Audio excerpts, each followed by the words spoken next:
Hello दोस्तों, मैं विक्रम और आप सभी का स्वागत करता हूं। दोस्तों, जो राजस्थान पुलिस के लिए जो हमने इस इम्पोर्टेंट सीरीज यहाँ से शुरू की है, तो उसका आज हम यहाँ से बहुत ही इम्पोर्टेंट क्वेश्चनों का कलेक्शन यहाँ से देखने वाले हैं। यदि आपने इसके पिछले वीडियोस को अभी तक नहीं देखा है तो डिस्क्रिप्शन बॉक्स में प्लेलिस्ट का लिंक दिया गया है। वहां से आप जितनी भी क्लासें मैंने पूरी करवाई है उन सभी क्लासों को आप 1 बाय 1 करके देख सकते हैं। और आप यूं ही रोजाना मेरे साथ प्यार और अपना साथ बनाते होंगे तो जानते होंगे 15-20 मिनट के दौरान जो हमने राजस्थान पुलिस के लिए जो कुछ इंपॉर्टेंट क्वेश्चनों का जो कलेक्शन मैंने यहाँ से लेके आया हूँ उनको यहाँ से देखने वाले हैं। चले दोस्त, स्टार्ट करते हैं। तो इस सीरीज के लिए रोजाना रात 8 बजे मेरे साथ जुड़ने के लिए आप तैयार रहा करो। चले दोस्त, देखते हैं आज जो इंपॉर्टेंट क्वेश्चन है वो कौन से हैं। जैसा कि क्वेश्चन नंबर हमारे पास 51 है, इसके पीछे हमने 50 क्वेश्चनों को पूरा किया है और रोजाना आप जुड़ते होंगे मेरे साथ 8 बजे, तो आप लोगों ने सब जाना ही होगा। चलिए, तो जैसा कि 51 नंबर का क्वेश्चन समय पूछा गया है, यह राजस्थान पुलिस और जेल प्रेरी दोनों की एग्जाम में पूछा गया है और इससे पहले भी ये रेलवे वगैरह की एग्जाम में पूछा गया क्वेश्चन है। चलिए, तो क्वेश्चन में देखते हैं कि पूछा गया क्या है। प्रोटियम के परमाणु में न्यूट्रॉन की संख्या कितनी होती है।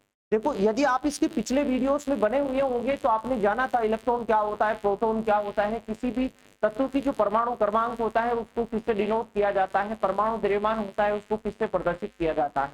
तभी दोस्तों मैंने आपको बार बार नोट करवाया है यहाँ से कि सभी क्लासों में आप 1 बाय 1 करके बनते रहे, क्योंकि जैसे आप किसी क्लास में बीच में जुड़ते हैं तो जो पीछे का जो मटेरियल है वो आप लोग नहीं समझ पाते हैं और जो जुड़ाव की चीजें हैं वो भी आप लोग नहीं पकड़ पाते हैं। इसलिए रोज रात 8 बजे मेरे साथ कंटिन्यू 10 से 15 मिनट के दौरान हम जो यहाँ से इंपॉर्टेंट क्वेश्चनों का कलेक्शन देखते हैं उसमें आप भी अपना पूरे ध्यान के साथ सफर कर सकते हैं।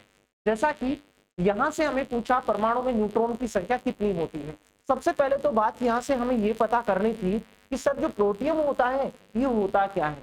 हाइड्रोजन जो होता है, इस हाइड्रोजन के मेरे दोस्त 3 समस्थानिक होते हैं। कितने समस्थानिक होते हैं?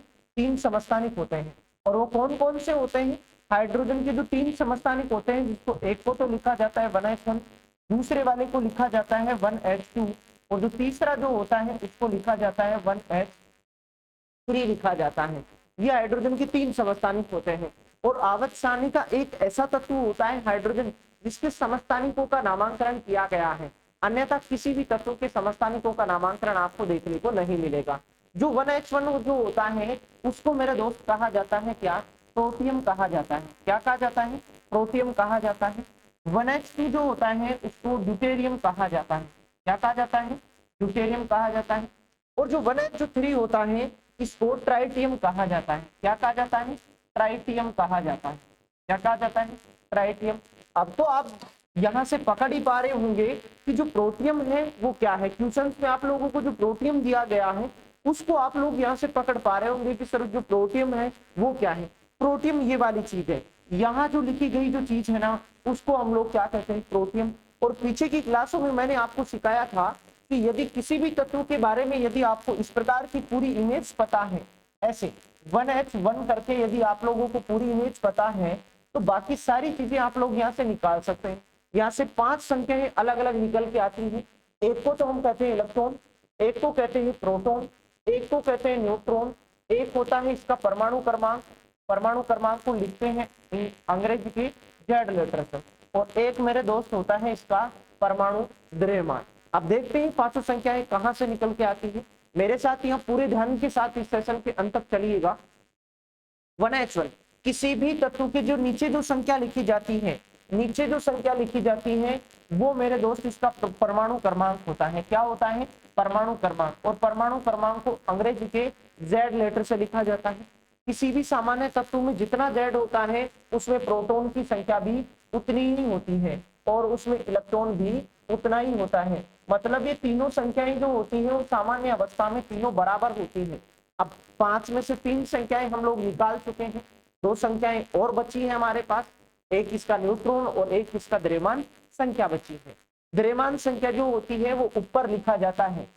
किसी भी तत्व के ऊपर जो संख्या आप लोगों को दिखाई देती है वो मेरे दोस्त होती है उसकी कौन सी संख्या? द्रव्यमान संख्या होती है। कौन सी संख्या होती है?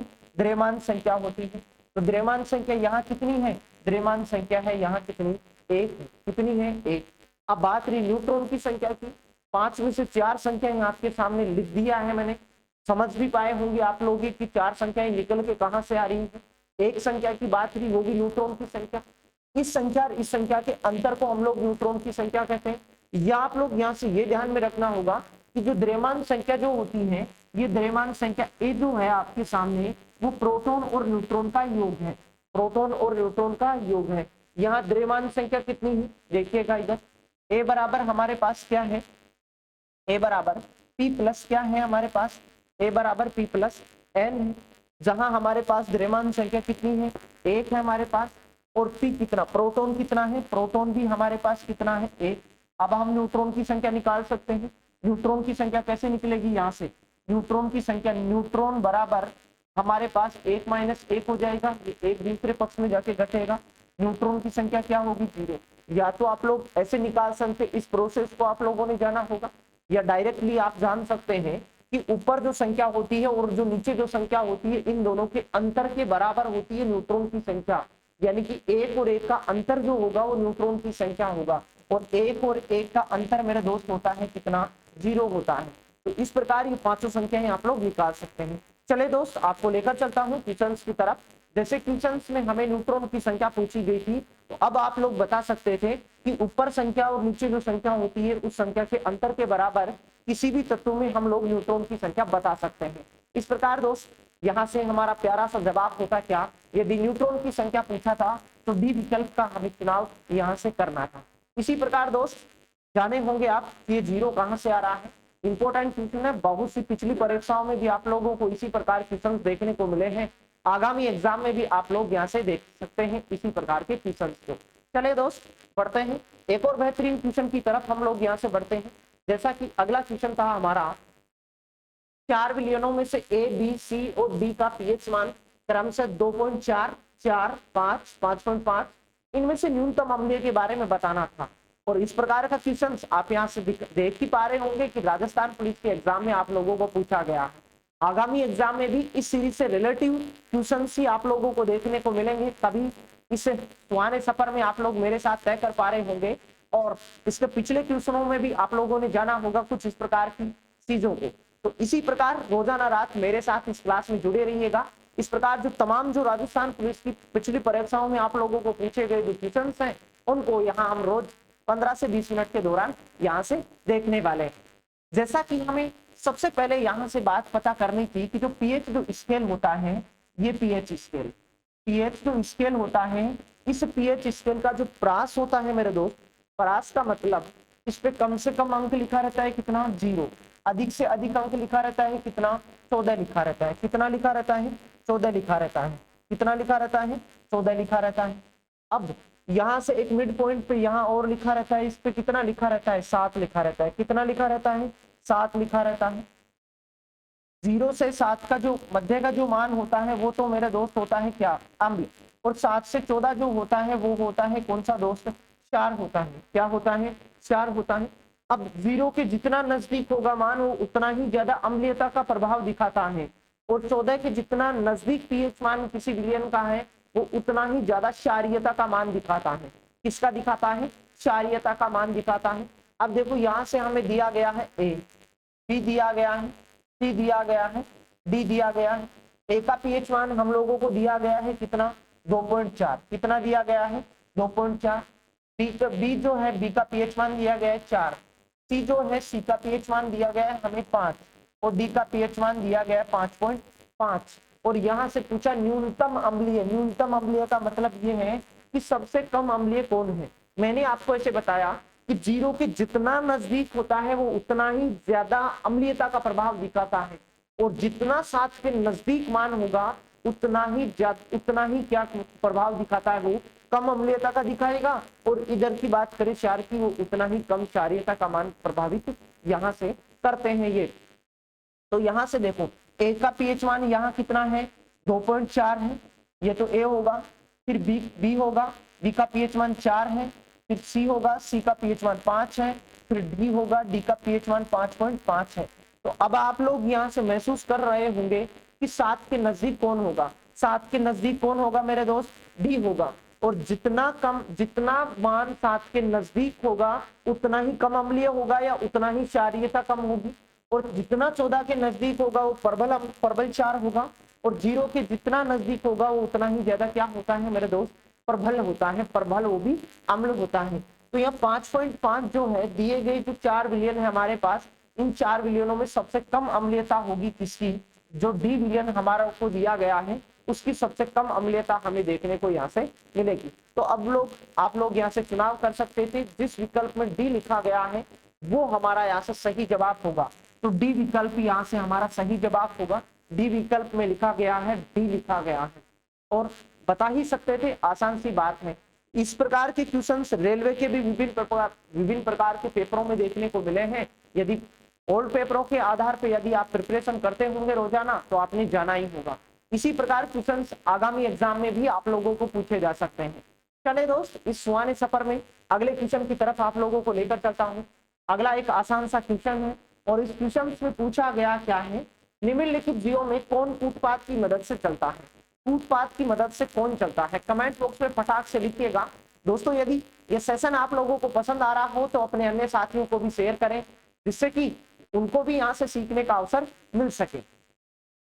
निम्नलिखित जीवों में कौन कूटपात की मदद से चलता है। आपने एक कोशिका के बारे में पढ़ा होगा कि जिन जीवों की शरीर में एक ही कोशिका होती है, सिंगल सेल होती है, उनको एक कोशिका जीव कहते हैं। तो कुछ आपने पिछली क्लासों में इस प्रकार की चीजें छोटी मोटी जान रखी होगी। और देखो इतना आसान क्वेश्चन आपको राजस्थान पुलिस की एग्जाम में पूछा गया है। तो कूटपात की मदद से जो चलने वाला जो जीव होता है वो कौन होता है दोस्त, वो होता है कौन, अमीबा होता है।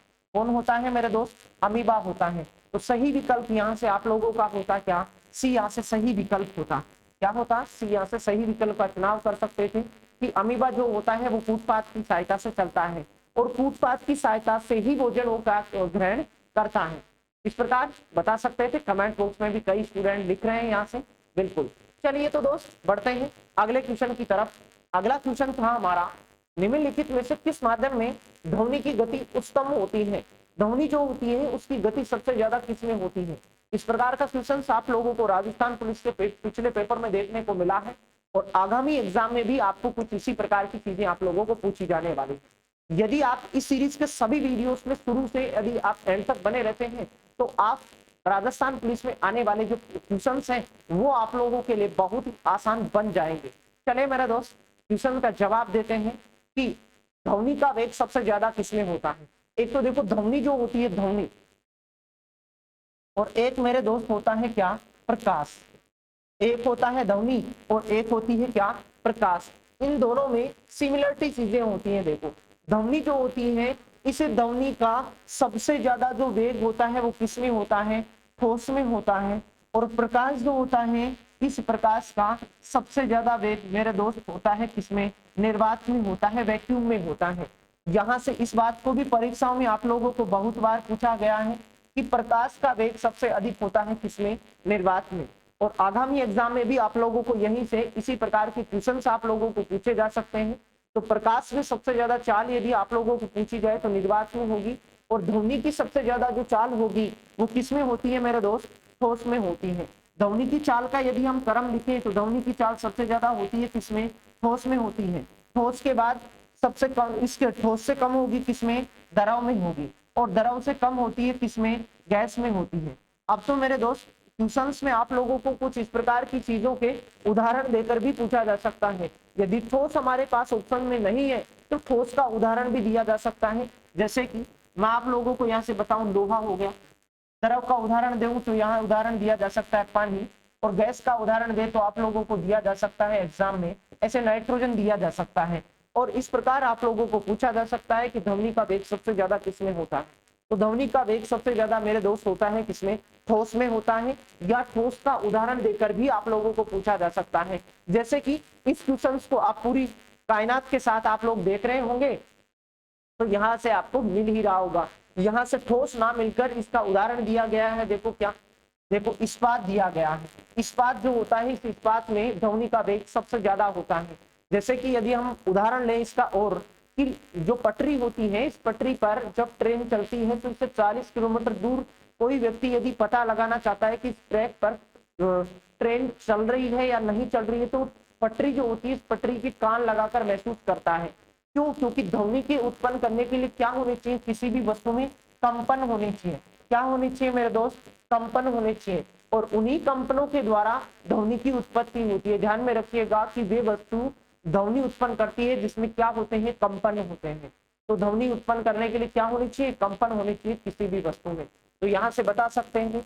और देखो वायु भी यहाँ से देखो इंपॉर्टेंट है। वायु में ध्वनि का जो वेग होता है वो 332 मीटर प्रति सेकंड होता है। तो ये आपको क्वेश्चन पूछा जा सकता है, इंपॉर्टेंट क्वेश्चन है। तो इस प्रकार जान ही पाए होंगे आप लोग। और निर्वात में जो ध्वनि होती है, ये निर्वात में ध्वनि का वेग होता है 0। कितना होता है? 0 होता है। मतलब ध्वनि जो होती है वो निर्वात में कभी भी गमन नहीं कर सकती है, जबकि प्रकाश का वेग सबसे ज्यादा होता है किसमें? निर्वात में होता है। चलिए दोस्त, लेकर चलता हूं आपको अगले क्वेश्चन की तरफ। जैसा कि अगला क्वेश्चन था हमारा, किसी भी तत्व की परमाणु संख्या जो होती है उसको किससे प्रदर्शित किया जाता है? परमाणु संख्या को किससे प्रदर्शित किया जाता है? एक आसान सी बात आप लोगों को पूछी गई है। तो यदि आप इसके पहले वाले क्वेश्चंस में भी बने हुए थे मेरे साथ, तो वहां से आप लोगों को मैंने बताया था कि किसी भी सामान्य तत्व में, जैसे आप लोगों के पास माना ये नाइट्रोजन है, और नाइट्रोजन को मैं आपके सामने ऐसे अरेंज करता हूँ, ऐसे अरेंज करता हूँ, 7n15 अरेंज करता हूँ। तो यदि इस प्रकार की फोटो आपके पास कहीं अवेलेबल है, तो उसमें वो पांचों संख्याएं आप लोग निकाल सकते हैं। कौन कौन सी? वो 5 संख्याएं कौन कौन सी होंगी? इलेक्ट्रॉन होगा, प्रोटॉन होगा, न्यूट्रॉन होगा, उसका परमाणु क्रमांक होगा और उसका परमाणु द्रव्यमान होगा। चलिए तो देखते हैं। इलेक्ट्रॉन को हम इसे लिखते हैं, प्रोटॉन को हम लोग पी से लिखते हैं, न्यूट्रॉन को हम एन से लिखते हैं, परमाणु क्रमांक जो होता है उसको जेड से लिखते हैं, और परमाणु जो द्रव्यमान होता है उसको हम ए से लिखते हैं। जैसे यहाँ से किसी भी तत्व के नीचे पैरों में जो संख्या लिखी जाती है वो उसका परमाणु क्रमांक होता है। यानी कि जेड कितना होगा मेरे दोस्त? 7 होगा। जितना 7 होगा उसमें प्रोटॉन की संख्या भी उतनी होगी और इलेक्ट्रॉन की संख्या भी उतनी होगी। न्यूट्रॉन की संख्या की बात करें तो ऊपर संख्या और नीचे संख्या के अंतर के बराबर न्यूट्रॉन की संख्या होती है। 15 और 7 का अंतर होता है मेरे दोस्त कितना? 8। न्यूट्रॉन की संख्या कितनी होगी? 8 होगी। और द्रव्यमान संख्या की बात करें तो द्रव्यमान संख्या किसी भी तत्व के ऊपर अरेंज की जाती है, तो यहाँ कितनी है? 15 है। अब देखिए क्वेश्चंस को अपनी निगाहों में लाइएगा, क्वेश्चंस को देखिएगा, पढ़िएगा कि किसी तत्व की परमाणु संख्या किससे संदर्भित की जाती है? परमाणु संख्या जो होती है, परमाणु संख्या यानी कि जेड, जेड तो कितना है? 7। और किसका 7 हो सकता है? सामान्य दशाओं में जेड, पी, ई और ये तीनों जो संख्याएं आप लोगों के सामने, जेड, ई और पी, ये तीनों सदैव बराबर होते हैं। अब बताना था कि जो जेड है वो किसके बराबर है? ऑप्शंस में चलते हैं हम लोग। ए ऑप्शन में दिया गया प्रोटॉन की संख्या के बराबर, बिल्कुल जो प्रोटॉन की जो संख्या होती है, प्रोटॉन की संख्या के बराबर उसका परमाणु क्रमांक होता है। लेकिन इलेक्ट्रॉन के बराबर भी होता है, लेकिन वो सामान्य अवस्था में होना चाहिए तत्व। न्यूट्रॉन की संख्या के बराबर नहीं, न्यूट्रॉन की संख्या के बराबर नहीं होता। प्रोटॉन और न्यूट्रॉन की संख्या के बराबर, प्रोटॉन और न्यूट्रॉन की संख्या के बराबर, प्रोटॉन के बराबर तो होता है लेकिन न्यूट्रॉन के बराबर नहीं होता है। एक अणु में परमाणु संख्या के बराबर, एक अणु में परमाणु की संख्या के बराबर नहीं, परमाणु की संख्या के बराबर थोड़ी ना होता है। तो अब हमारा यहाँ से सही विकल्प होता है, यहाँ से सही विकल्प का आप लोग चुनाव कर सकते थे। बहुत सारे स्टूडेंट प्यारा सा जवाब कमेंट बॉक्स में लिख ही रहे हैं। इसी प्रकार दोस्तों आप मेरे साथ रोजाना 8 बजे क्लास में जुड़ना ना भूलें। इसी प्रकार दोस्तों जो तमाम जो क्वेश्चंस आपको पिछली परीक्षाओं में पूछे गए हैं राजस्थान पुलिस के संदर्भ में, उन सभी क्वेश्चनों को हम लोग यहाँ से 10 से 15-20 मिनट के दौरान रोजाना यहाँ से डिस्कस करने का सिलसिला जारी रखते हैं। चलिए दोस्त बढ़ते हैं अगले क्वेश्चन की तरफ। अगला क्वेश्चन था हमारा, CaCO3 की अभिक्रिया सल्फ्यूरिक अम्ल से कराने पर निम्नलिखित में से कौन सी गैस बनती है? आसान सा क्वेश्चन आप लोगों को पूछा गया था कि हमारे पास क्वेश्चन में दिया गया है CaCO3, कैल्शियम कार्बोनेट आप लोगों को दिया गया है। यदि इस कैल्शियम कार्बोनेट की क्रिया हम लोग H2SO4 से करवाते हैं, किससे करवाते हैं मेरे दोस्त? H2SO4 से करवाते हैं। किससे करवाते हैं? H2SO4। H2SO4 का मतलब है सल्फ्यूरिक अम्ल। परीक्षाओं में आपको इसका सूत्र भी पूछा जा सकता है कि सल्फ्यूरिक जो अम्ल होता है, सल्फ्यूरिक अम्ल का सूत्र क्या होता है? H2SO4 होता है। यदि इन दोनों की हम लोग आपस में क्रिया करवाते हैं तो हमारे पास बनती है कौन? CO2, यानी कि कार्बन डाइऑक्साइड गैस बनती है। कौन सी गैस बनती है मेरे दोस्त? कार्बन डाइऑक्साइड गैस बनती है। तो हमारा यहाँ से सही विकल्प होता कौन सा, सी यहाँ से सही विकल्प का आप लोग यहाँ से चुनाव कर सकते थे। बाकी दोस्तों ऑप्शंस के बारे में भी यदि हम जाने, H2S का मतलब है हाइड्रोजन सल्फाइड। इसको भी आपको एग्जाम में पूछा गया क्वेश्चन है, वो भी राजस्थान पुलिस के एग्जाम में पूछा गया क्वेश्चन है। H2S जो होती है हाइड्रोजन सल्फाइड कहते हैं, और इसमें सड़े अंडे जैसी गंध आती है। बात करें SO2 की, इसको कहते हैं सल्फर डाइऑक्साइड। क्या कहते हैं मेरे दोस्त, सल्फर डाइऑक्साइड कहते हैं, जो अम्लीय वर्षा के लिए इंपॉर्टेंट होती है। मतलब अम्लीय वर्षा जो होती है, अम्लीय वर्षा में योगदान रखती है। अम्लीय वर्षा, अम्लीय वर्षा। H2S हाइड्रोजन सल्फाइड सड़े अंडे जैसी गंध होती है। NO2 या नाइट्रोजन के ऑक्साइड होते हैं, ये भी अम्लीय वर्षा के लिए उपयुक्त होते हैं, लेकिन नाइट्रोजन का एक ऑक्साइड होता है N2O होता है, जिसे कहा जाता है नाइट्रस ऑक्साइड। क्या कहा जाता है मेरे दोस्त, नाइट्रस ऑक्साइड कहा जाता है, नाइट्रस ऑक्साइड। और ये जो N2 होता है, नाइट्रस जो ऑक्साइड होता है, इसको हास्य गैस कहा जाता है। क्या कहा जाता है मेरे दोस्त, हास्य गैस कहा जाता है। तो इस प्रकार ऑप्शंस के बारे में भी आप लोगों ने यहाँ से जान ही लिया होगा। चलिए दोस्त बढ़ते हैं अगले क्वेश्चन की तरफ। जैसा कि अगला क्वेश्चन था हमारा, पौधे की बीमारी साइट्रस कैंसर किसके कारण होती है।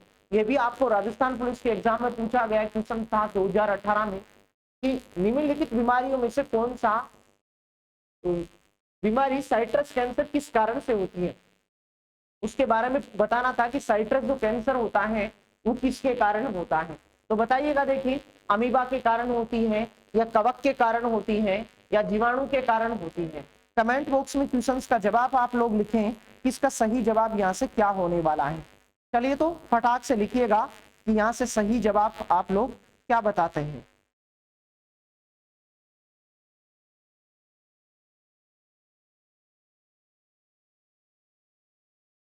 चलिए दोस्तों फटाक से लिखिएगा कि सही जवाब यहाँ से आपका क्या बनने वाला है।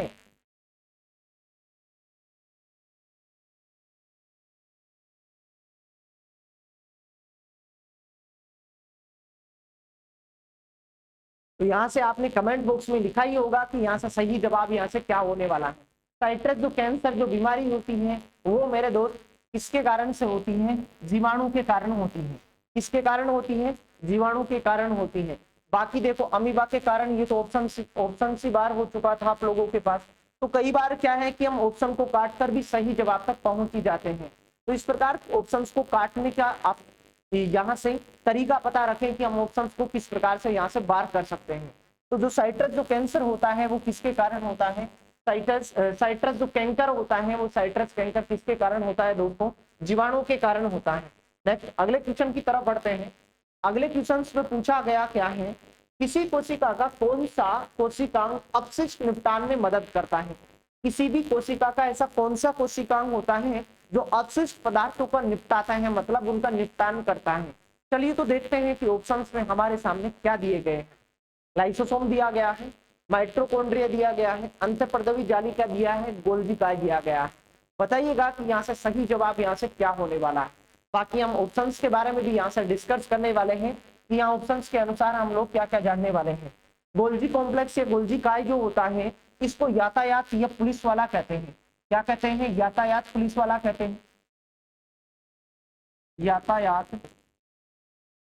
यातायात पुलिस वाला कहते हैं। ट्रैफिक मैनेजर भी इसी को कहा जाता है, गोल्गी कॉम्प्लेक्स को, क्योंकि कोशिका के अंदर और बाहर जाने वाले आने जाने वाले जो पदार्थ होते हैं उनकी काट छांट करने का काम करता है कौन, गोल्गी कॉम्प्लेक्स।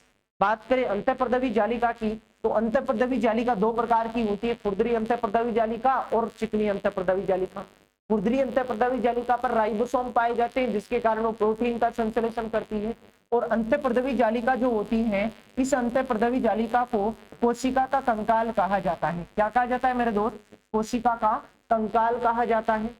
और बात करें तो अंतःपर्दवी जालिका को कोशिका का कंकाल इस कारण कहते हैं क्योंकि कोशिका का जो ढांचा होता है, इस ढांचे को बनाए रखने का काम कौन करता है, अंतःपर्दवी जालिका ही करती है।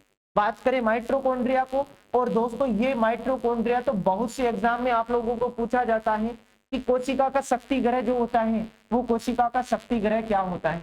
कोशिका का शक्ति ग्रह क्या कहलाता है दोस्त, माइटोकॉन्ड्रिया को कहा जाता है। बिजली घर भी इसी को कहा जाता है, पावर हाउस भी इसी को कहा जाता है। बात करें लाइसोसोम की, तो लाइसोसोम को कोशिका का आत्मघाती थैला कहते हैं। क्या कहते हैं दोस्त, आत्मघाती थैला कहते हैं। इसको आत्मघाती थैला इस कारण कहते हैं क्योंकि इसके अंदर विभिन्न प्रकार के जल अपघटनीय एंजाइम पाए जाते हैं और उन जल अपघटनीय एंजाइमों के द्वारा क्या होता है, कोशिका के अंदर सड़े गले जो पदार्थ होता है उनका पाचन कर लेता है कौन, लाइसोसोम।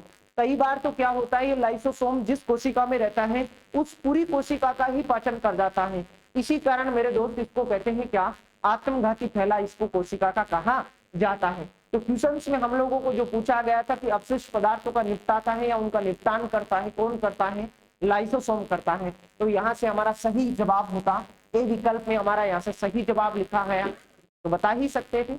नेक्स्ट अगले क्वेश्चन की बढ़ते हैं। एक और गर्मा गर्म सा क्वेश्चन आप लोगों के सामने पेश किया गया है, तो क्वेश्चन का जवाब बताइएगा। और ये राजस्थान पुलिस 2008 में आप लोगों को पूछा गया था कि समुद्र में ज्वार भाटा आने का कारण क्या होता। बहुत सा आसान सा जवाब होना चाहिए था आप लोगों के पास। और बाकी तो देखिए ऑप्शंस भी यहाँ से बाहर हो रहे थे। चलो मान लो आप यहाँ से नहीं जानते हैं कि समुद्र में ज्वार भाटा किसके कारण होता है, तो ऑप्शन कुछ ऑप्शंस बाहर हो चुके हैं। देखो ओजोन परत में छेद होने के कारण कभी ज्वार भाटा आता ही नहीं होगा। बाकी चलते हैं वैश्विक तापमान में वृद्धि के कारण, यानी कि पृथ्वी के तापमान में वृद्धि होने के कारण भी ऐसा नहीं होता है, ये ऑप्शंस भी बाहर हो चुका था। बाकी हम बात करें समुद्र के तापमान में बदलाव के कारण, समुद्र में तापमान के बदलाव के कारण ज्वार भाटा कभी भी नहीं आता है। बाकी ए विकल्प में हम लोगों को लिखा गया था कि चंद्रमा की जो गुरुत्वाकर्षण जो शक्ति होती है उसी शक्ति के कारण ज्वार भाटा कारण बनता है। तो यहाँ से ए विकल्प में हमारा सही जवाब यहाँ से लिखा गया था, बता ही सकते थे। आगामी एग्जाम में भी दोस्तों यहीं से आप लोगों को क्वेश्चन पूछे जाने वाले हैं, तो इसके सभी वीडियोस जितने भी मैं आपको प्रोवाइड करवा सकूं उन सभी वीडियोस में रोज रात 10 बजे मेरे साथ एक सुनहरे सफर की शुरुआत कीजिएगा, जिससे कि हम 10-15-20 मिनट के दौरान कुछ इस प्रकार की तमाम बातों के बारे में जानते हैं। यदि आपने इसकी पीछे वाली क्लासों को अभी तक नहीं देखा है, डिस्क्रिप्शन बॉक्स में आप लोगों को प्लेलिस्ट का लिंक दिया गया है, वहां से आप उन सभी वीडियोस को क्रम से देख सकते हैं। चलिए दोस्त नेक्स्ट अगले क्वेश्चन की तरफ बढ़ते हैं, जो आज का हमारा अंतिम क्वेश्चन रहने वाला है। चलिए तो देखते हैं कि क्वेश्चंस में आप लोगों को पूछा गया क्या है। पानी में बर्फ का कितना भाग पानी की सतह से बाहर रहता है, मतलब ऊपर रहता है। जैसे माना हमारे पास पानी में यदि हम कोई बर्फ की शिला डालते हैं तो इस शिला का कुछ हिस्सा तो पानी के ऊपर की तरफ तैरता हुआ नजर आता है और कुछ हिस्सा पानी के नीचे की सतह पानी की नीचे की तरफ रहता है। तो इसके बारे में पूछा कि पानी में डूबा हुआ जो बर्फ का जो टुकड़ा होता है, इस बर्फ के टुकड़े का कितना हिस्सा तो बाहर होता है और कितना हिस्सा अंदर होता है। तो दोस्तों यदि हम जाने कि बर्फ का जो कोई भी टुकड़ा होता है, चाहे आप एक गिलास में डाल के देखिएगा, उसका कुछ हिस्सा तो पानी के अंदर रहता है और कुछ एक हिस्सा हम लोग उसको बाहर से देख सकते हैं। तो 1/10 हिस्सा जो होता है वो पानी के बाहर की तरफ होता है और 9/10 हिस्सा होता है, 9/10 हिस्सा वो पानी के अंदर की तरफ रहता है। मतलब 10 हिस्सों में से हम केवल और केवल एक हिस्से को ही हम लोग बाहर की तरफ देख पाते हैं या बाहर ऊपर की तरफ तैरता हुआ हमें नजर आता है। बाकी जो उसके 9 जो हिस्से होते हैं वो पानी के अंदर की तरफ होते हैं। तो यहाँ से हमारा सही जवाब होता भाग 1/10 जो होता है वो बर्फ का बाहर की तरफ होता है और अंदर की तरफ। इसी क्वेश्चन को आगामी एग्जाम में कुछ मॉडरेट कर दे, बदल दे इस क्वेश्चन को, तो आप लोग बता सकते हैं क्या कि 9/10 होता है, 9/10 पानी की सतह के अंदर होता है और 1/10 पानी की सतह के बाहर होता है। इस प्रकार दोस्तों आज के इस सुहाने सफर में आप लोग मेरे साथ सफर किए होंगे 15 से 20 मिनट के दौरान। तो आप लोगों ने इस प्रकार जितने भी क्वेश्चनों का कलेक्शन मैंने आपके लिए तैयार किया था उन सभी क्वेश्चनों को आप बता पाए होंगे। इस प्रकार रोजाना रात 8 बजे हम इसी प्रकार इस सीरीज को कंटिन्यू करते हैं। यदि आपने अभी तक इसके पिछले वीडियोस को नहीं देखा है तो पिछले वीडियोस को भी क्रम से देखते आइएगा, जिससे कि कुछ जुड़ाव की चीजें हैं वो भी आप लोग समझ सकें। और इस प्रकार दोस्तों रोजाना आप मेरे साथ आज 8 बजे जुड़ जाइएगा और अपना प्यार मेरे साथ यूं ही बनाए रखिएगा। और यदि दोस्तों आपको हमारा सेशन पसंद आए तो इसको अपने अन्य साथियों को भी शेयर करें। चले दोस्त आज के लिए इतना ही रहने वाला है, बाकी हम मुलाकात करते हैं इसके अगले वीडियो में। तब तक के लिए आप सभी का तहे दिल से धन्यवाद।